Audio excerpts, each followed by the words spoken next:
The moment I saw the red bow on my sister's brand new BMW, I knew something inside me had finally snapped.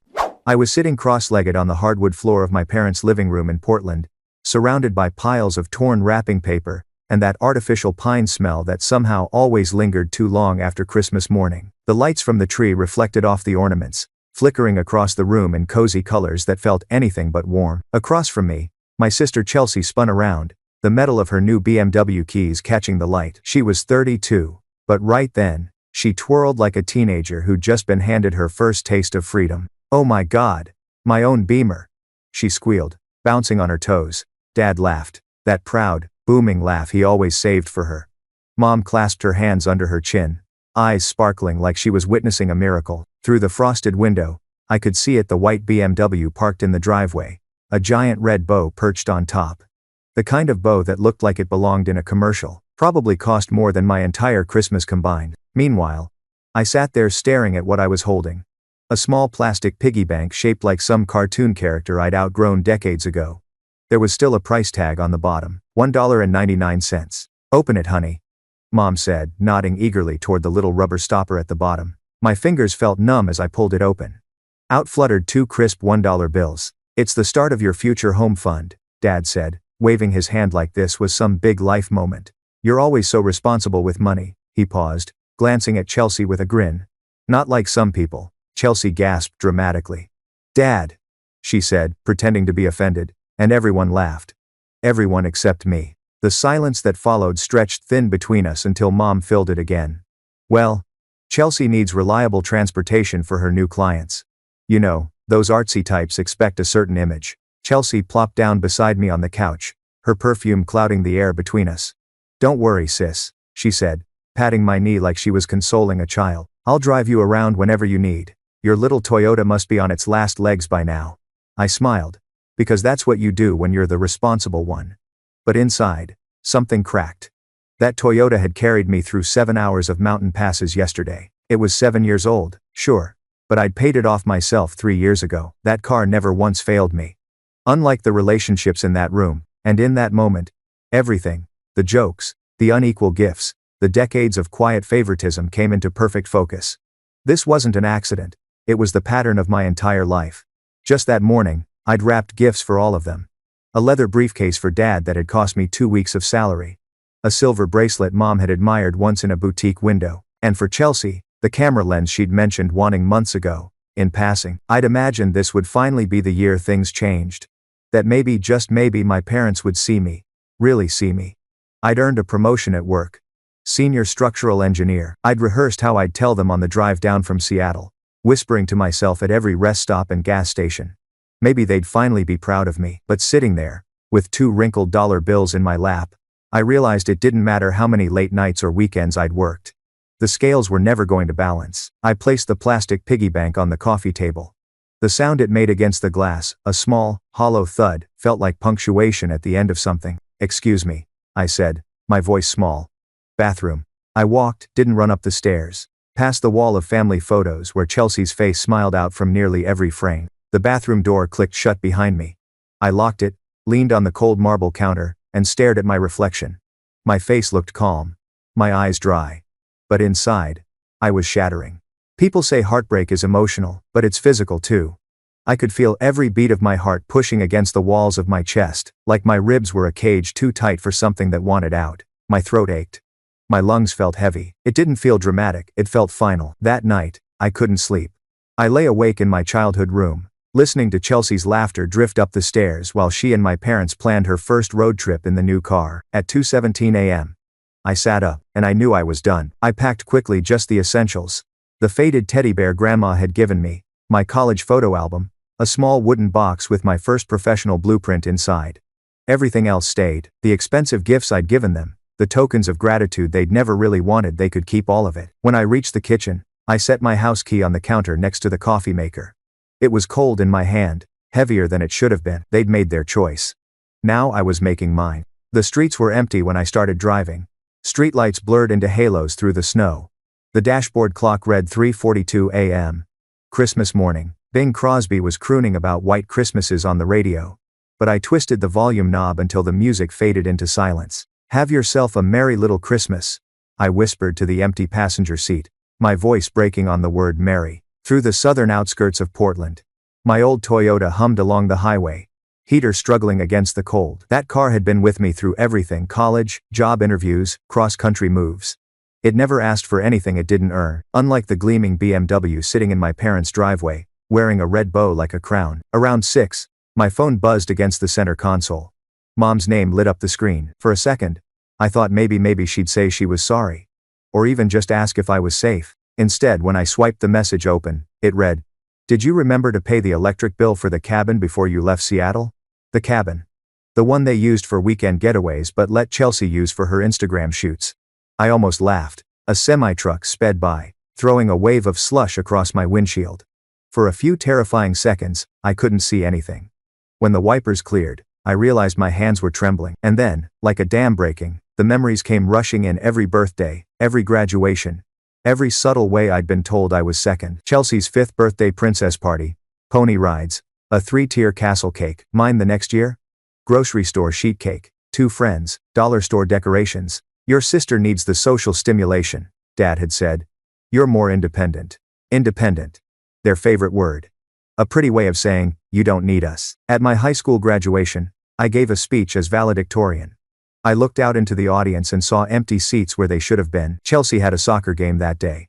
"We'll watch the recording," Mom promised.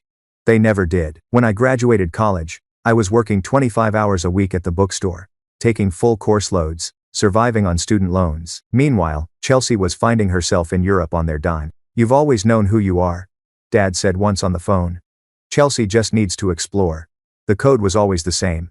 I was capable, independent, responsible. Their translation? You don't get to need anything. The sky was starting to lighten by the time I reached Southern Oregon. My phone buzzed again. "Dad." I didn't answer. And then, as if on cue, it rang again this time. Not family. Monica Perez. My old college roommate. "Where are you?" she asked, her voice warm and concerned. "Heading south," I said. My voice didn't sound like mine. "To where?" "I don't know." He said, "My to ready."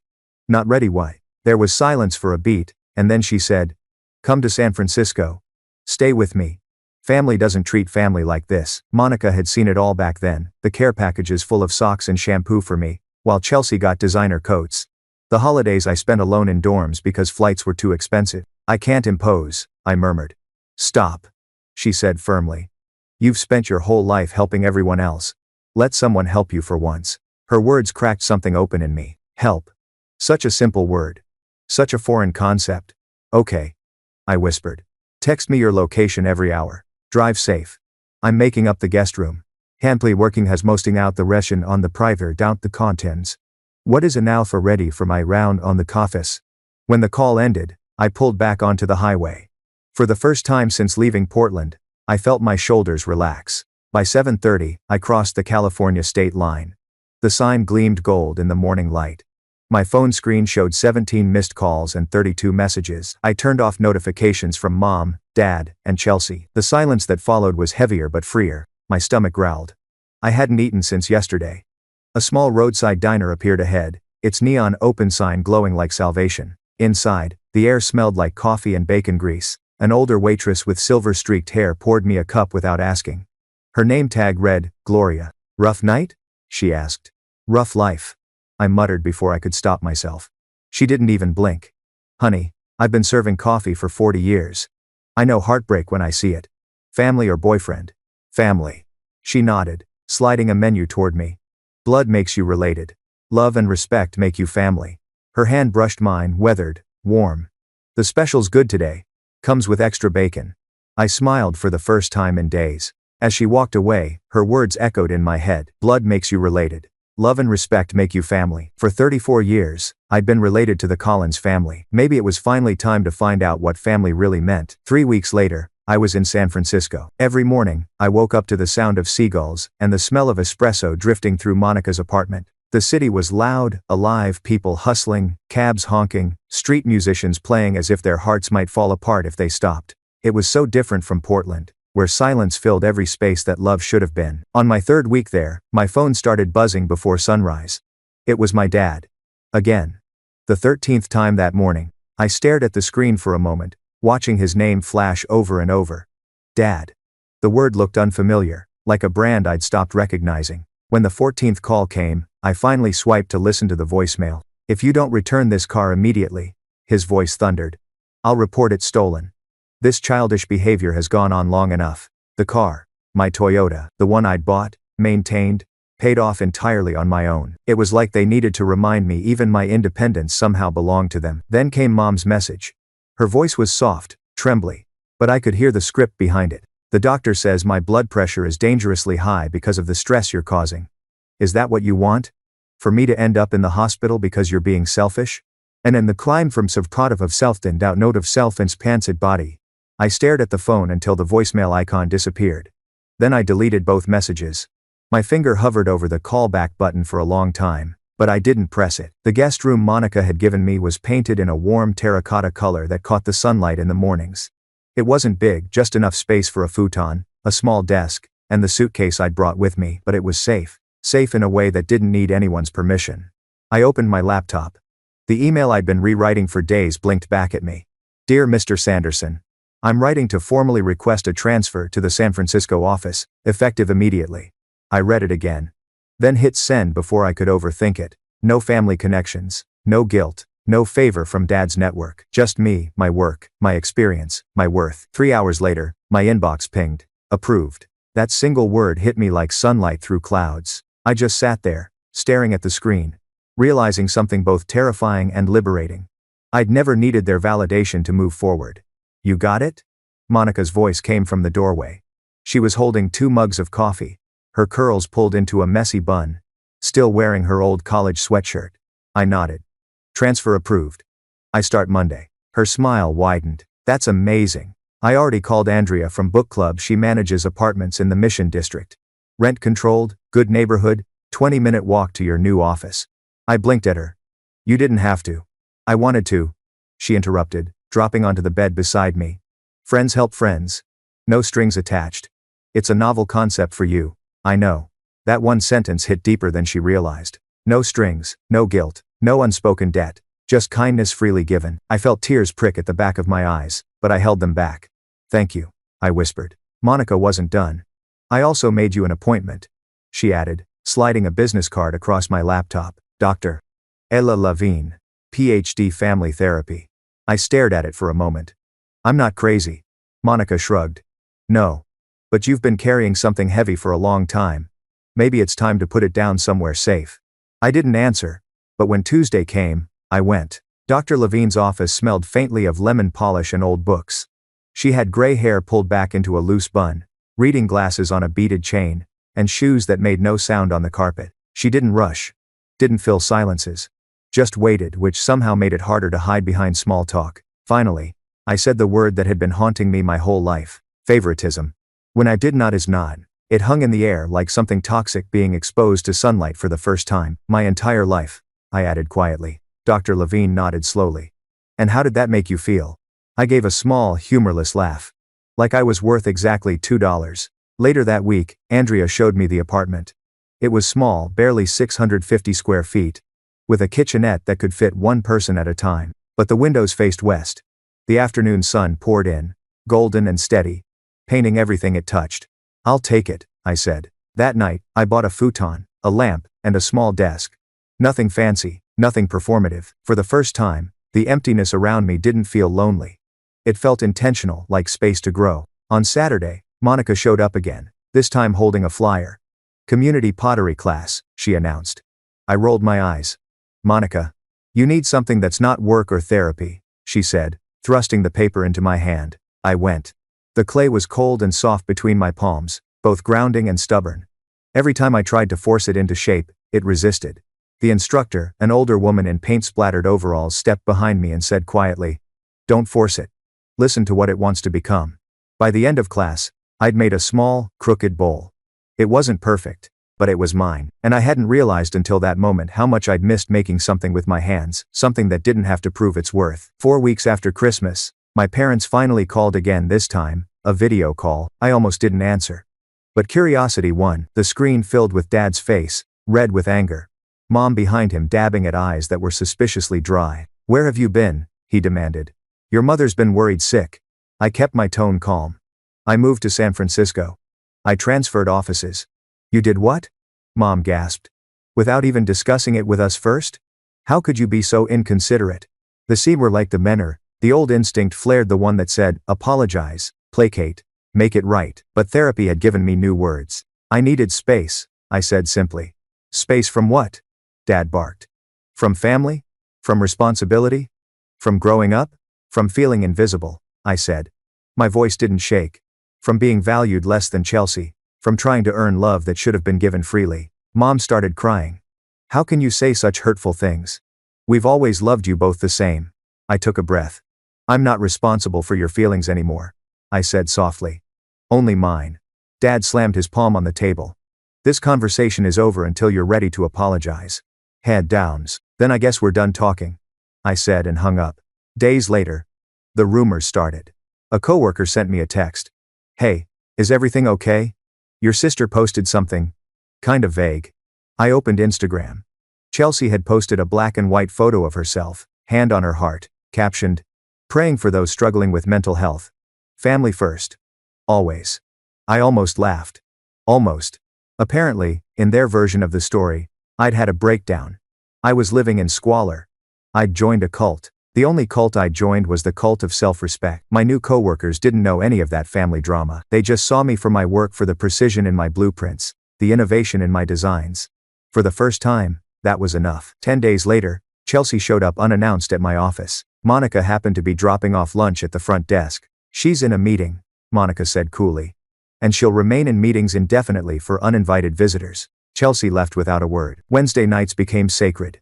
My therapy group met in a church basement that smelled of coffee and old hymnals. There were 8 of us strangers, at first. Raymond, a 60-year-old accountant, said something during one session that I never forgot. Family doesn't get a pass just because they're family, he said. Love without respect isn't love, it's possession. The words stuck with me like truth finally finding a voice. 6 months after that Christmas, my apartment had transformed. Pottery lined the windowsills, imperfect bowls, little vases, shapes that looked like hope. A proper bed replaced the futon. The promotion to senior project manager came with a raise that meant I didn't have to worry about money anymore. On my bookshelf sat the plastic piggy bank. Inside it, a growing collection of crisp $2 bills. One for every week since the night I left home. Not as revenge, not as bitterness, as a reminder. Sometimes the smallest betrayals reveal the biggest truths. The first holiday season approached, and instead of dread, I felt something else. Relief. No performative gifts. No rehearsed family scenes. Just quiet, peace, and a sense of worth I'd built myself. Worth far more than $2. It was mid-November when the envelope arrived. Ivory paper, gold trim, cursive letters that looked hand-painted. My name in swooping calligraphy, Iris Collins. No. +1. Just me. For 3 days, I didn't touch it. It sat on my kitchen counter like a landmine, daring me to open it. When I finally did, I found myself staring at a wedding invitation from my cousin Vanessa, the one who'd always been the peacemaker in the family. Sweet, well-meaning, and blissfully unaware of the family's silent wars. You are cordially invited. Of course I was, because that's how these stories always go. You can't run forever. At some point, the past sends you mail. By then, I'd been in San Francisco for almost a year. I'd built a life that finally felt like mine, quiet, intentional, grounded. Mornings started with sunlight spilling through my windows, coffee from the shop downstairs, and the rhythm of work I actually loved. My evenings were filled with pottery classes, therapy sessions, and sometimes laughter with coworkers who didn't see me as someone's daughter or sister, just Iris. But that envelope pulled me backward. What are you thinking? Dr. Winters asked during my next therapy session. I traced the brass tacks on the armrest of the chair, counting them one by one. I think I'm going. Her brows lifted slightly. That's a change from last week. On my terms, I said quickly. I've already booked a room at the Hilton 4 blocks from the venue. Dad called twice, insisting I stay at their rental house with everyone. I didn't pick up. And what message does that send? There's no bill me. That the boundary is the message, I replied. She smiled faintly. 7 months of therapy, and you're fluent in the language of self-protection. 7 months, I echoed. 7 months since I drove away on Christmas morning. 7 months since I stopped begging to be seen. During the session, my phone buzzed. Chelsea again. Her third text that day. Can't wait to see you next weekend. We need sister time before the wedding madness. I slid the phone back into my purse without replying. Dr. Winters noticed. Your sister again? I nodded. Suddenly, we're best friends. Funny, she never texted this much when we lived in the same city. What do you think she wants? They can't do it. A ride from the airport. Money. Emotional labor. Take your pick. I smiled, but it came out hollow. The old Iris would have packed her guilt along with her luggage. Dr. Winters leaned forward. And the new Iris? She's learning to travel light. That evening, I sat at my kitchen table with a swatch of midnight blue silk draped over my lap. The fabric shimmered under the light, the color of strength, not apology. It was the material for the dress I'd commissioned. 3 fittings to make sure it hung just right. Tailored shoulders, clean lines, no excess, no compromise. Not for them. For me. But as I stared at the guest list Vanessa had accidentally attached to her group email, a knot formed in my stomach. I was seated between my parents. Directly across from Chelsea. A perfect little tableau. The prodigal daughter, the golden child, the proud parents all at one table, pretending everything was fine. I picked up my phone and dialed. Vanessa, it's Iris. I have a small request about the seating arrangements. Friday arrived with San Francisco's fog burning away as my plane climbed above the clouds. By the time we descended into Portland, the horizon glowed golden. And my heart was pounding like I was walking into a final exam I hadn't studied for. Outside the airport, I took a deep breath of cold air that tasted like nostalgia and regret. The rehearsal dinner was at a rustic venue near the river, candlelight spilling through tall windows, laughter floating out into the evening. I stood on the sidewalk, one hand on the pendant necklace Monica had given me before I left. A smooth stone set in silver. Strength isn't about not feeling fear, she'd said. It's about feeling it and walking forward anyway. So I did. The heavy wooden doors swung open, and the room fell silent for half a second. Heads turned, my mother's hand flew to her throat. My father froze, drink halfway to his lips. I smiled politely. The Iris who fled at Christmas was gone. This woman tailored black pants, emerald silk blouse, diamond studs catching the light was someone new. Someone whole. Chelsea was the first to move. Iris, she said brightly, gliding over with arms outstretched. Her hug smelled like a mix of expensive perfume and nerves. You look amazing. Thank you. I stepped back, keeping a comfortable distance. How's the BMW treating you? Her eyes darted away. Oh, I had to trade it in. Got a Honda now. More practical, you know? I nodded. Practical's good. Behind her, I spotted our parents huddled with Aunt Martha, whispering. Mom dabbed at her eyes with a cocktail napkin while Dad's shoulders slumped a posture I'd never seen before. Cousin Tara appeared at my elbow, drink in hand. Oh my God. Am I glad you're here? She whispered. You wouldn't believe the drama since Christmas. I raised an eyebrow. Do I want to know? Your parents are selling the house, she said, lowering her voice. They're saying it's medical bills, but everyone knows they've been floating Chelsea for years. Reality finally caught up. Before I could respond, a waiter appeared with champagne. I took a glass, watching the bubbles rise and pop, because that's what bubbles do. They rise, they shimmer. Then they burst. Family sticks together, Iris. Dad said later that evening, cornering me near the bar. His breath smelled like bourbon. I met his gaze. No matter what? That's right. I tilted my head. Or is it that some family members stick together while others get pushed aside? His jaw tightened. We've always supported you. I smiled faintly. $2 in a piggy bank. That was your definition of support. His face reddened. He opened his mouth, then closed it again and walked away. In the bathroom mirror, I barely recognized myself. Not because of the clothes or the makeup, but because I looked steady. My mother appeared beside me, eyes watery. We miss you so much, she said, reaching for my hand. I continued washing my hands, the soap slippery between my fingers. I miss who I thought you were, too, I said quietly. Her hand froze in midair. I dried my hands, smiled politely, and left her standing there. Outside on the terrace, the night smelled of roses and cold air. Chelsea found me there, her face pale under the string lights. The BMW got repossessed, she blurted. I'm drowning in debt. Design clients are gone. Dad can't help anymore. Her voice cracked. I don't know how to do this, Iris. I never learned how to stand on my own. The confession hung between us like smoke. 7 months ago, I would have dropped everything.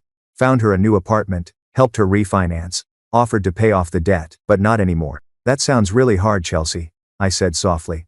I'm sorry you're going through that. Her eyes widened, waiting for the rescue that wasn't coming. Compassion without responsibility that was new for me. I can help you make a budget, I added. But I can't fix this for you. She blinked, confused, and for the first time, I didn't feel guilty for saying no. I just felt free. Behind her, laughter floated from the ballroom where people danced and toasted love. Tomorrow would bring the wedding, the speeches, the small talk. But tonight, standing on that terrace, I felt the weight of decades slide off my shoulders. I was no longer the girl who measured her worth in family approval. I was the woman who'd walked away and built a life that could stand on its own foundation. Whatever came next, I'd face it, standing tall. The wedding day unfolded beneath a sky so impossibly clear it almost felt staged. Vanessa's venue, a refurbished vineyard in Willamette Valley, was the kind of place you see in bridal magazines. Rolling hills, pale wooden beams, and chandeliers that shimmered like stars even in daylight. I arrived early, before the guests filled the courtyard.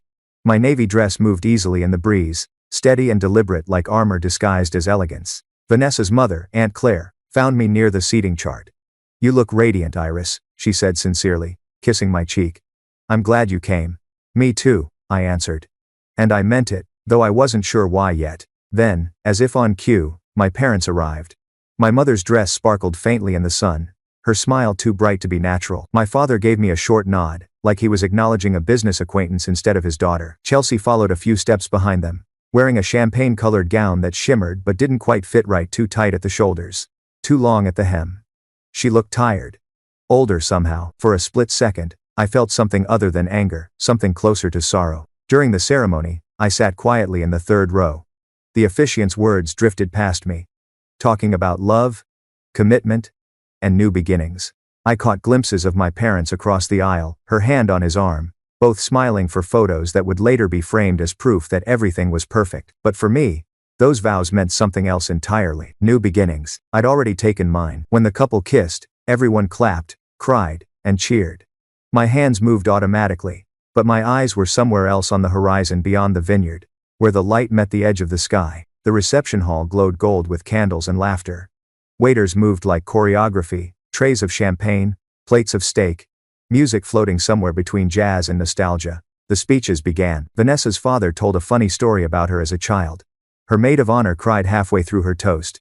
The groom's brother made everyone laugh. Then, my father stood. He didn't have a glass of champagne, just his bourbon, half empty already. "Marriage," he began, tapping his glass with a knife, "is about commitment. About putting family first, no matter what." My chest tightened. He continued. "You can't turn your back on family when things get tough. You face it. Together." Several heads turned subtly in my direction. My hands curled into fists in my lap, nails biting into my palms. Then he smiled, that smile, the one that always meant there was more beneath the surface.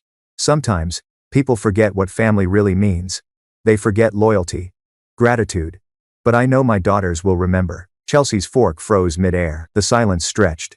It was suffocating. And then, before I even realized I was moving, I stood. "Excuse me," I said. All eyes turned to me. I wasn't trembling. I wasn't even angry anymore. Just done. "Dad," I said evenly. "You're right. Family is about commitment. But it's also about respect. About seeing people for who they are, not what they give you." The room went still. "You taught me something valuable, though," I continued. "You taught me that love without fairness becomes control. And gratitude isn't loyalty, it's survival." It said dast. Vanessa looked terrified. Chelsea's eyes were wide, wet. My mother's hand clutched her pearls. But my voice stayed calm. "You gave one daughter a car and another $2, and you thought that measured their worth. It didn't, it measured yours." A soft gasp rippled through the room. I smiled gently. "I wish you peace. Truly. But I won't carry the silence anymore." And with that, I placed my napkin on the table, nodded to Vanessa apologetically, and walked out. No slamming doors, no theatrics, just footsteps steady, deliberate, final. Outside, the air felt cleaner, cooler. The vineyard glowed under strings of fairy lights, the wind rustling through grapevines like applause from somewhere unseen. I found an empty bench near the path and sat down, letting the sound of distant music fade into the night. A few minutes later, someone approached quietly. It was Chelsea. Her mascara had smudged, but her eyes were sharp, searching. "You shouldn't have said that," she said softly. "Maybe not," I replied. But it was true. She swallowed hard. "You embarrassed them." "They embarrassed themselves," I said. "I just stopped protecting the lie." She sat down beside me, shivering a little. "They're saying you've changed." "I have." Redens is watching. Silence stretched between us, but it wasn't the bitter kind. It was still honest. After a while, she whispered, "I wish I was as brave as you." I turned to her. "It's not bravery, it's exhaustion." Chelsea nodded, her lip trembling. I can't keep pretending everything's fine anymore either. I studied her face. For the first time in years, I saw not the golden child but a woman cracking open raw, real. You don't have to, I said quietly. But you'll have to live with what happens when you stop. She nodded again.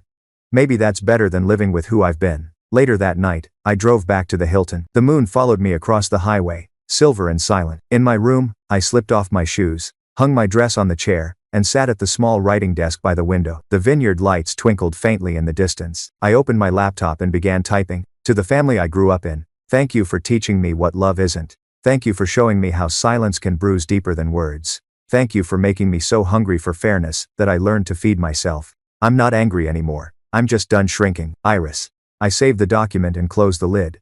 Not to send it, just to keep it. A marker in time. A quiet declaration that I had finally, fully stepped out of the shadow. The next morning, as I checked out, the hotel clerk handed me a folded note. Left for you at the front desk, he said. It was from Chelsea. I'm leaving too. Don't know where yet. But thank you for showing me it's possible. See. I stood there, staring at the handwriting, feeling something shift inside me. Not triumph. Not vindication, just peace. The kind that comes when the truth no longer needs to be defended. That afternoon, I drove to the coast. The sea was wild, gray, endless. Waves crashing like exclamation marks against the rocks. I stood there for a long time, wind whipping my hair, salt stinging my lips. The world felt big again. Possibility stretched out like the tide itself. I pulled the small plastic piggy bank from my bag, the same one from that Christmas morning. Opened the bottom. Took out the last $2 bill I'd been saving. Then I tore it in half into the wind, half into the sea. A symbol not of loss, but release. Because I didn't need it anymore. Not the money. Not the approval. Not the past. I turned back toward my car, my heart light and steady, the sound of the waves following me like applause fading into the distance. San Francisco greeted me with fog, the color of milk and the smell of salt in the air. When I pulled into the familiar street, my apartment building looked the same. The chipped bricks. The potted succulents by the front steps. The quiet hum of life from the cafe below. But something inside me was different. I parked, carried my bags upstairs, and stood in the middle of my living room for a long moment. Everything was still. No family voices echoing through walls. No judgment waiting behind half smiles. Just silence, the kind that didn't sting anymore. I made coffee, sat by the window, and stared out at the city that had unknowingly given me back my life. And then, for the first time in months, I cried. Not the desperate, hollow kind of tears I'd shed before. These were quieter, steadier, a kind of cleansing, the kind that says, you made it home. A week after returning, my manager, Alex, stopped by my desk with his usual too loud cheer. Hey Iris, got a minute? Sure, I said, minimizing my CAD window. He perched on the edge of my desk, holding a coffee cup that said, Best Engineer in the Bay, a gag gift from our team. Corporate's launching a mentorship program for young architects. I thought of you. I blinked. Me? Yeah, you've got the calm, the patience, what's the word? Gravitas. Efforty and a peacher to the fannel. I laughed. That's a new one. He smiled. You've built a lot here, Iris. The junior staff look up to you. You make things better quietly. Without the drama. Drama. I hesitated. That old reflex whispering that maybe I didn't deserve this. But then I remembered the vineyard. The confrontation. The clarity. I'll do it. I said finally. 2 weeks later, I met my mentee. Her name was Mia, 23, new to the city, fresh out of Berkeley, brimming with ideas and insecurity. She wore oversized glasses and carried a sketchbook filled with rough but brilliant designs. So, she said nervously, you're kind of a legend here. I laughed. Legend? I think that's code for survived corporate life without losing my mind. She grinned. Exactly that. We met every Thursday morning in the company cafe. Sometimes we talked about blueprints. Sometimes about life. She reminded me of who I was at that age, ambitious, eager, terrified of disappointing everyone. One morning, she asked quietly, how did you figure out what kind of life you wanted? I took a sip of my coffee, watching the sunlight crawl across the floor. By learning what kind of life I didn't want, I said. And walking away from it. In March, I received a letter. No return address, just my name and careful handwriting. I knew the penmanship instantly. My mother's. For a long time, I didn't open it. It sat on my counter for days. The way grief waits at the edge of memory. When I finally tore it open, a single sheet of stationery slid out. Lavender scented. Iris, we heard about your promotion. We're proud of you. Things have been hard lately. Your father's retired. The house is gone. I don't expect you to forgive us. But I hope someday we can talk. Love, Mom. No manipulation this time. No guilt. Just plain words. I folded the letter, set it in a drawer. I wasn't ready to answer. But I didn't throw it away either. That felt like progress. By April, life settled into rhythm again. Work, pottery, therapy. Sometimes, laughter-filled dinners with Monica and her husband, Julian. One evening, as we ate Thai takeout in their kitchen, Julian asked, "Have you ever thought about teaching?" "Teaching what?" "Engineering. Or life." Monica nudged him playfully. "He means mentoring on a bigger scale. You've got stories people need to hear." I smiled. Maybe one day. Maybe one day. That night, back in my apartment, I opened my old laptop and began to write. Not about family exactly, but about boundaries, about what it costs to set them, and how peace sometimes looks like loss before it looks like freedom. I wrote until midnight, then closed the document and saved it as the $2 rule. The name came from a simple truth I'd realized after that night by the sea, the one where I tore the bill in half. That moment had become a symbol of everything I'd learned. Don't trade your worth for validation. Don't build houses on foundations of guilt. Don't measure love in currency. Every person has a $2 rule. A point where the imbalance becomes undeniable. Some people hit it sooner. Some never do. But once you see it, you can't unsee it. That became my essay. A story, really.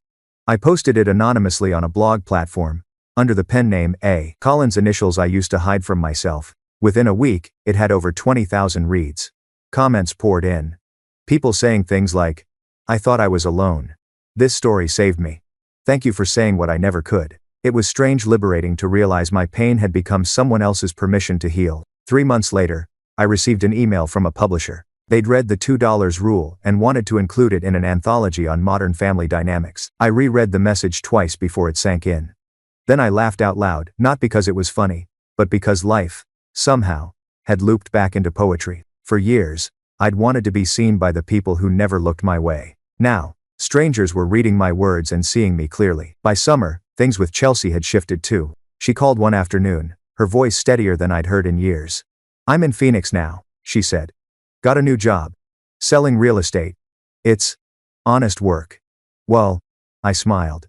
"That sounds good, Chels." "Thanks," she said softly. "I've been sober for 5 months." I froze. Sober? Yeah. I didn't want to tell anyone until I knew it was real. But I'm proud of it. My throat tightened. "I'm proud of you too." There was a pause, and then she laughed a little. "You know, I kept that camera lens you gave me years ago." I started taking pictures again. I felt warmth spread through my chest. "Keep going," I said. "You're allowed to have a new story." "So are you," she said quietly. "You already are." Later that night, I lit a candle and sat by the window again. Notebook open. The fog drifted in thick waves across the city, blurring the lights, softening the skyline. For once, I didn't feel like something was missing. I didn't want to fix anyone. I didn't need to prove anything. The silence around me wasn't loneliness anymore. It was peace earned, not given. I picked up my pen and wrote a single line across the page. Sometimes, healing isn't loud. It's a quiet morning, where the only thing breaking is light through the window. And beneath it, in small letters, part of me will always wish they had chosen differently. But the rest of me is finally grateful that I did. Months later, the anthology was published. The $2 rule appeared as chapter 7, right between essays about forgiveness and self-redefinition. I read it once in print, holding the smooth pages, the ink smelling faintly of renewal. Then I closed the book and tucked it onto my shelf beside my pottery, beside all the imperfect things I'd made and loved. And on the night of my 35th birthday, as city fireworks cracked across the bay, I poured a glass of wine, turned off my phone, and whispered to myself, "Happy birthday, Iris. You made it." Not a wish, not a prayer, just truth. Autumn arrived like a soft-spoken visitor, golden leaves whispering down the streets of San Francisco. Fog curling lazily around the bridge, and the faint chill that made you want to hold your coffee a little longer before every sip. By then, my life had rhythm, not the forced, chaotic kind that used to chase me, but the calm, steady sort that came from knowing where I belong. The book had done well. I hadn't expected that. A few podcasts wanted interviews, and one of them even offered to fly me to New York. But I declined. I didn't want to become a story. I just wanted to keep building a life that was real. Still, sometimes, late at night, I'd scroll through the comments on the $2 rule. People shared things they'd never said out loud. Stories of favoritism, estrangement, guilt, healing. I started replying quietly. "I hear you. You're not crazy. You're not alone." There's in the well great morrow. And there is no problem sat on the goad. It felt strange helping strangers the way I'd once wished someone had helped me, but it also felt right. One rainy Friday afternoon, I came home to find an envelope waiting at my door. No return address. The handwriting was familiar again, though shakier than before. Mom. My fingers trembled slightly as I slid it open. Iris, your sister told us about your book. I bought a copy. I read it 3 times. I want you to know I see it now. I see what we did. I see how blind we were. Your father's health is failing. He's softer now, quieter. Sometimes he sits on the porch and stares at the road, saying, she's going to come home someday. Everything's so watching too. And so fans with my fountain of them bite. They see, I don't expect that anymore. But I needed to tell you were right. Love, Mom. I read it twice. Then a third time. The words blurred, the ink bleeding under a stray tear. For years, I'd imagined what this letter might sound like: angry, defensive, manipulative.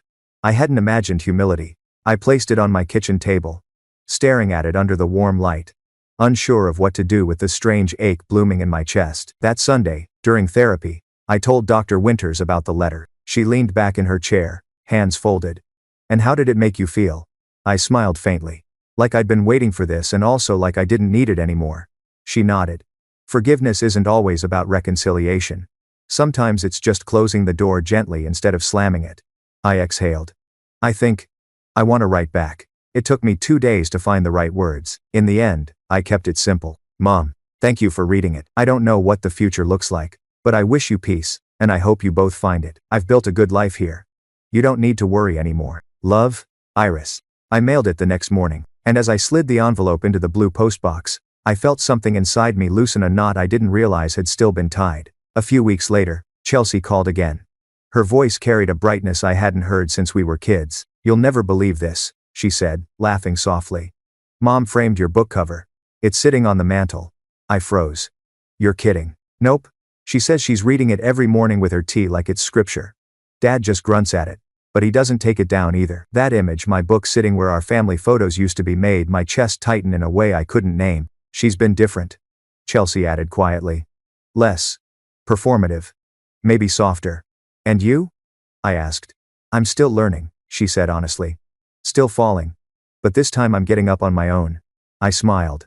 That's the best way to get up. In December, I received a speaking invitation from a women's conference in Seattle. The theme, reclaiming your voice. I almost said no, but then I remembered that night by the sea, tearing the $2 bill in half, and realized maybe my story wasn't just mine anymore. So I said yes. The ballroom was filled with nearly 600 women, some with notebooks, some with tears already brimming before a single word had been spoken. When it was my turn, I stepped onto the stage, hands steady around the microphone. The lights were blinding, but the air felt alive, electric. I used to think family meant loyalty at any cost, I began. But what I've learned is that loyalty without respect isn't love. It's submission. A murmur of agreement rippled through the room. I learned that when you're given $2 while someone else gets the world, it's not a reflection of your worth. It's a mirror showing you theirs. People nodded, some whispering, yes, they do know have Sylvan in.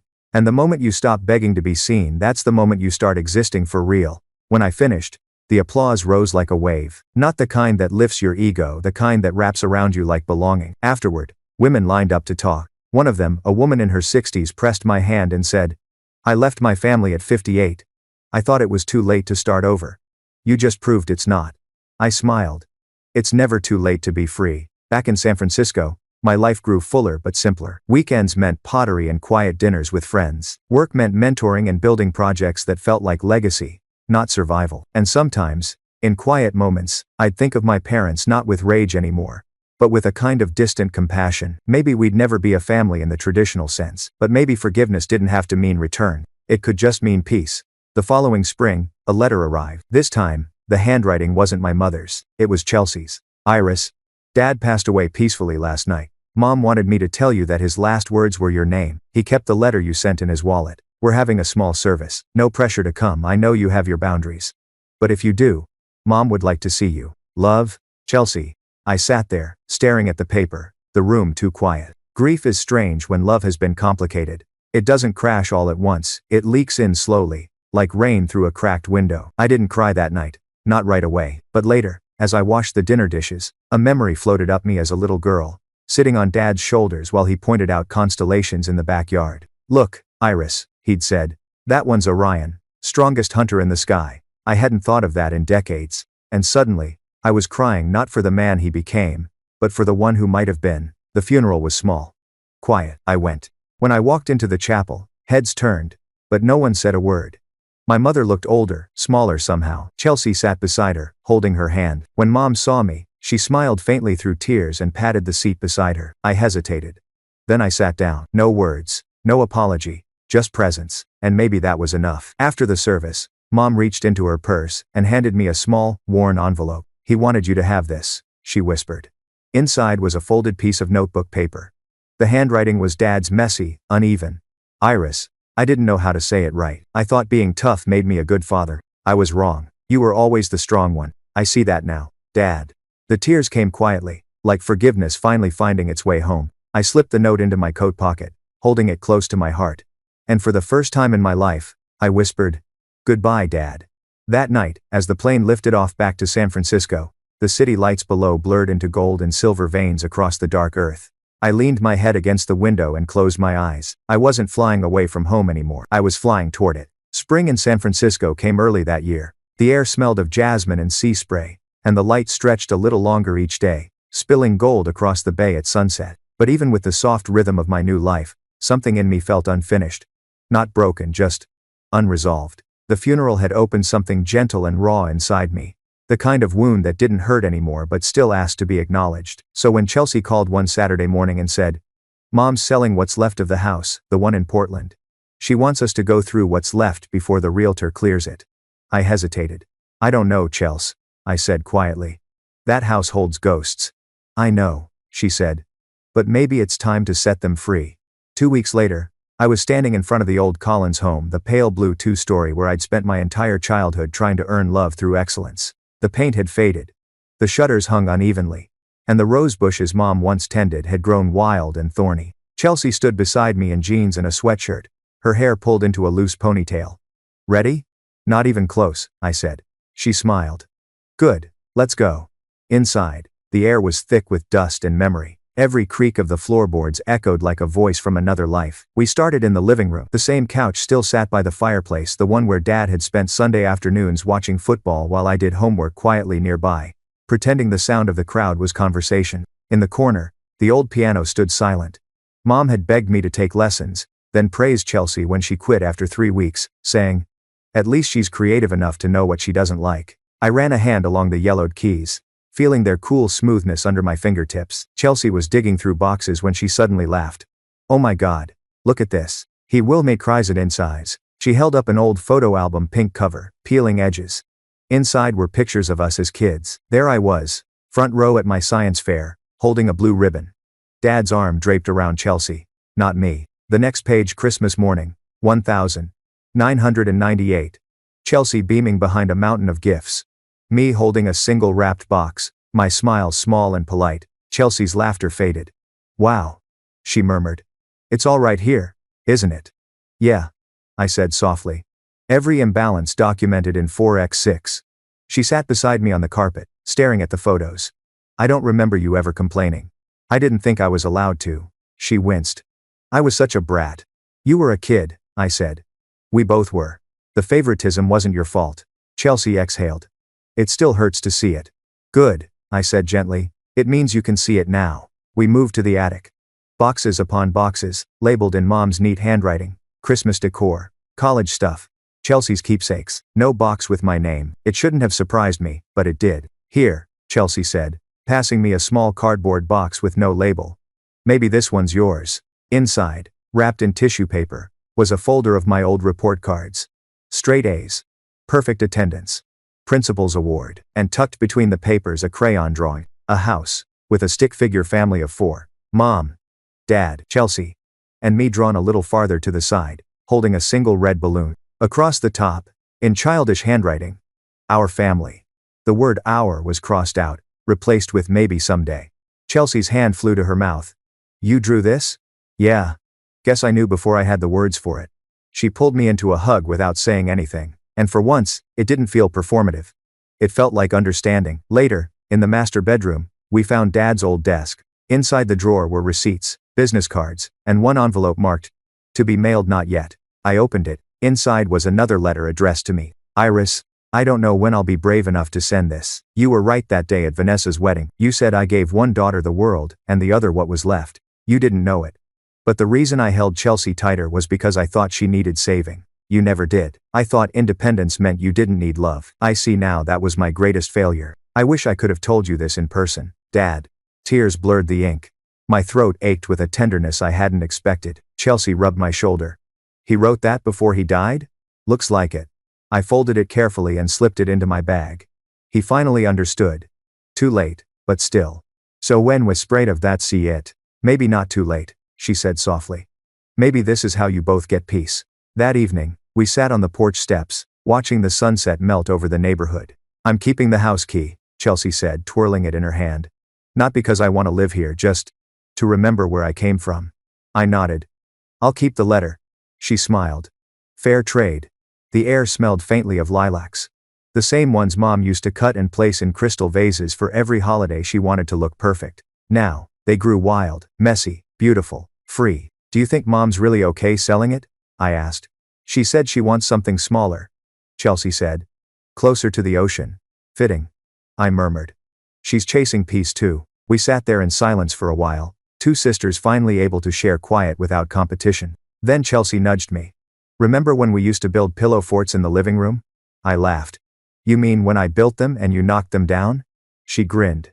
Details. For the first time in decades, we laughed together, really laughed. No tension, no rivalry, just memory and release. Back in San Francisco, I felt lighter. The past no longer felt like a wound, more like a scar that told a story. At work, the mentorship program expanded, and I was asked to help lead it. I stood in front of a room full of young architects, and told them the same thing I'd told myself 1,000 times. Don't build things just to prove you can. Build them because they deserve to exist. After the session, Mia came up to me. "You should write another book," she said shyly. "One about rebuilding." I smiled.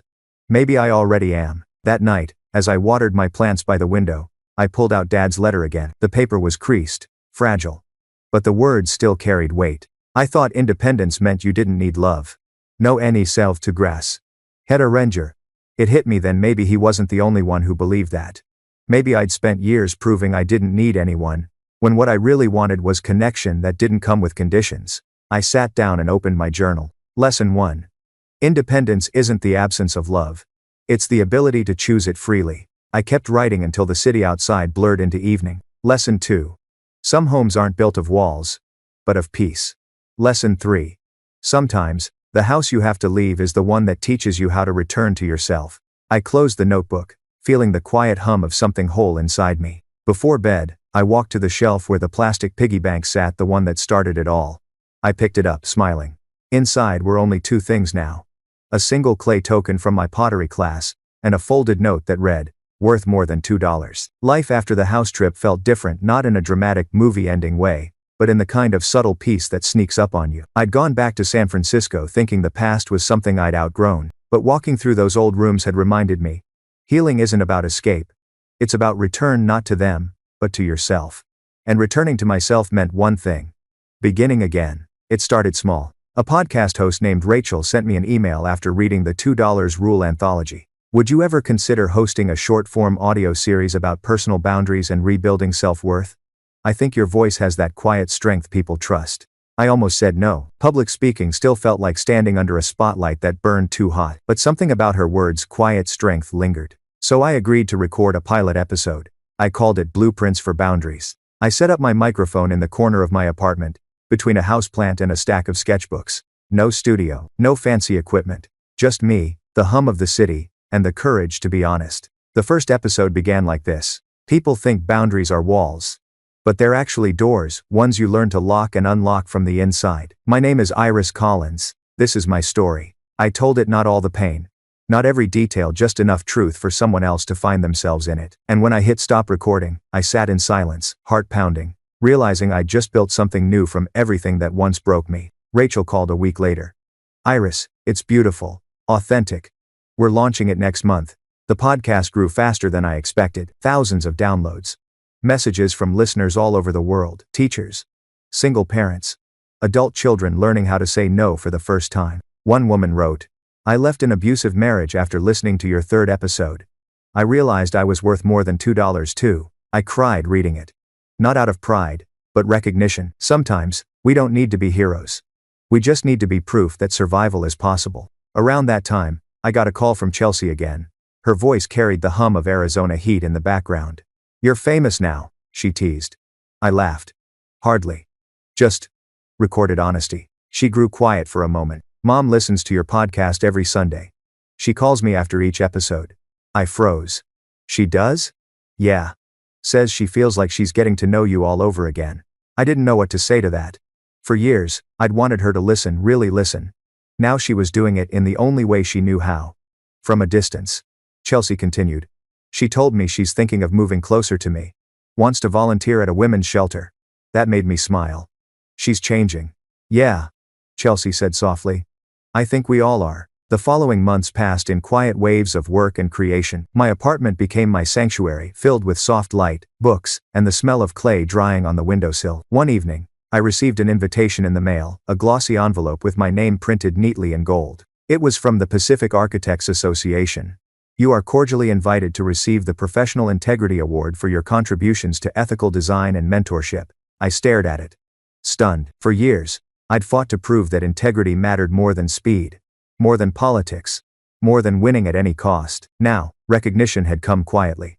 Like grace. The award ceremony was held in a glass atrium overlooking the bay. I wore a simple black dress, my hair pinned loosely at the back. When they called my name, I stepped to the podium, the applause washing over me like a tide I didn't need to surf anymore. Thank you.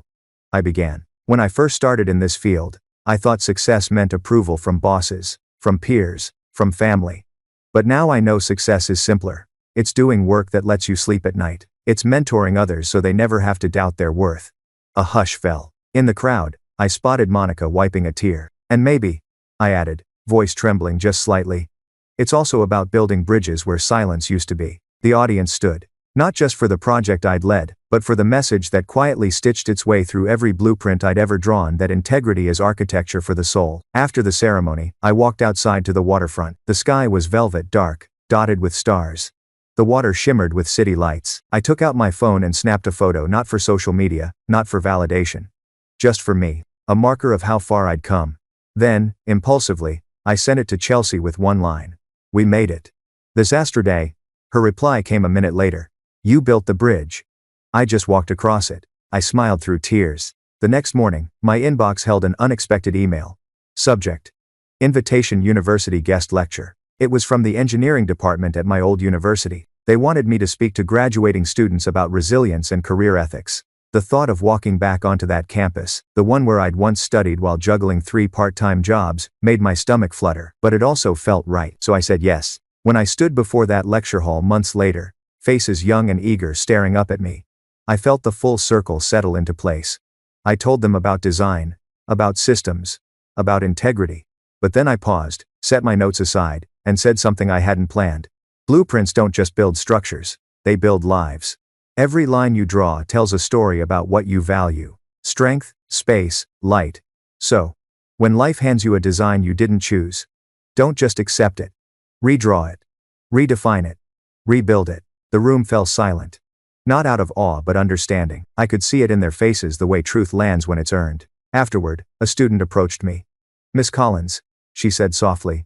I called my mom last week after years of not speaking. I just wanted to thank you for showing me that healing doesn't mean weakness. I smiled, my voice catching.